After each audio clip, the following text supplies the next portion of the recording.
പ്രവാസികളെ ചേർത്തുപിടിച്ച സർക്കാരാണ് തങ്ങളുടേതെന്ന് മുഖ്യമന്ത്രി പിണറായി വിജയൻ. പ്രവാസി ക്ഷേമ പെൻഷന് വേണ്ടി 739 കോടി അനുവദിച്ചെന്നും ഇൻഷുറൻസ് പദ്ധതി പ്രവാസികൾക്ക് ഏറെ ഗുണം ചെയ്യുന്നതാണെന്നും മുഖ്യമന്ത്രി പറഞ്ഞു. മസ്കത്തിൽ ഇന്ത്യൻ കമ്മ്യൂണിറ്റി ഫെസ്റ്റിവൽ ഉദ്ഘാടനം ചെയ്ത് സംസാരിക്കുകയായിരുന്നു അദ്ദേഹം. ഗൾഫ് സന്ദർശനത്തിന്റെ ഭാഗമായാണ് മുഖ്യമന്ത്രി ഒമാനിലെത്തിയത്. മസ്കത്തിൽ ഇന്ത്യൻ കമ്മ്യൂണിറ്റി ഫെസ്റ്റ് മുഖ്യമന്ത്രി ഉദ്ഘാടനം ചെയ്തു. ഇടത് സർക്കാരിന്റെ വികസന പദ്ധതികൾ എണ്ണിപ്പറഞ്ഞായിരുന്നു ഒമാനിലെ പ്രവാസികൾക്ക് മുന്നിൽ മുഖ്യമന്ത്രിയുടെ പ്രസംഗം.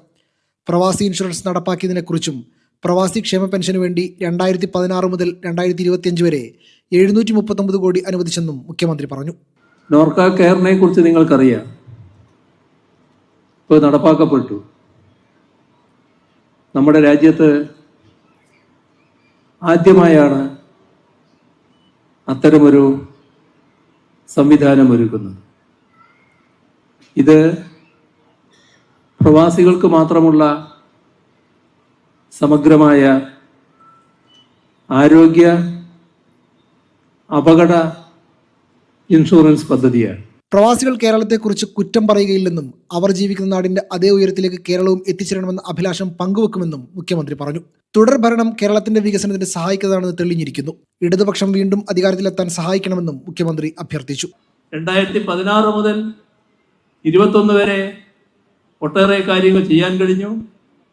21 തുടർ ഭരണം ജനങ്ങൾ സമ്മാനിച്ചപ്പോൾ ആ നേരത്തെ തുടങ്ങി വെച്ച പരിപാടികൾ അത് നല്ല രീതിയിൽ മുന്നോട്ട് കൊണ്ടുപോകാനായി, നല്ല രീതിയിൽ അത് സംരക്ഷിക്കാനും കേരളത്തിൻ്റെ വികസനം ഉറപ്പുവരുത്താനുമായി. അപ്പോൾ തുടർ ഭരണം എന്നത് നാടിൻ്റെ വികസനത്തിന് സഹായിക്കുന്ന ഒന്നാണ് എന്നത് അനുഭവത്തിലൂടെ തെളിഞ്ഞിരിക്കുന്നു. മുഖ്യമന്ത്രിയെ കാണാൻ ഒമാന്റെ വിവിധ ഭാഗങ്ങളിൽ നിന്ന് നിരവധി പേരാണ് മസ്കത്തിലെ ആമിറാത്ത് പബ്ലിക് പാർക്കിലെത്തിയത്.